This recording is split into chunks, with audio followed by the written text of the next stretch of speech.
Saudi আরবে এমন একটি জায়গা আছে যেখানে রাসূল সাল্লাল্লাহু আলাইহি সাল্লাম যেতে নিষেধ করেছেন। হ্যাঁ, সৌদি আরবে এমন একটি জায়গা আছে যেখানে লোকজনেরা অনেক মজার সঙ্গেই ঘুরে থাকে। এমনকি এটি একটি ট্যুরিস্ট প্লেস হয়ে গিয়েছে, যার নাম আলুলা। আর এটা এখনকার সময় অনেক পপুলার জায়গা হয়ে উঠেছে। একদিন আমাদের প্রিয় নবী রাসূল সাল্লাল্লাহু আলাইহি সাল্লাম সেখান দিয়ে সাহাবীগণের সঙ্গে যাচ্ছিলেন। এমন সময় সেখানকার লোকেরা নবীজিকে আলুলার পানি পান করতে দিলেন। তখন নবীজি সাহাবীদের সেগুলো খেতে নিষেধ করলেন এবং সেখান থেকে তিনি সাহাবীদের নিয়ে তাড়াতাড়ি বেরিয়ে চলে এলেন।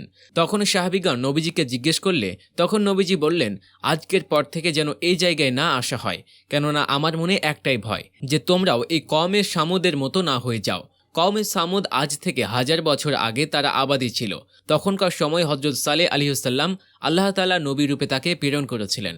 তার এই কওমরা অনেক বড় নাফরমান ছিল। তাদের উপর আল্লাহর ফেরেশতা অনেক জোরে চিৎকার দিয়েছিলেন। সেই চিৎকারের আওয়াজে এই জায়গা এবং কওমে সামুদ ধ্বংস হয়ে যায়।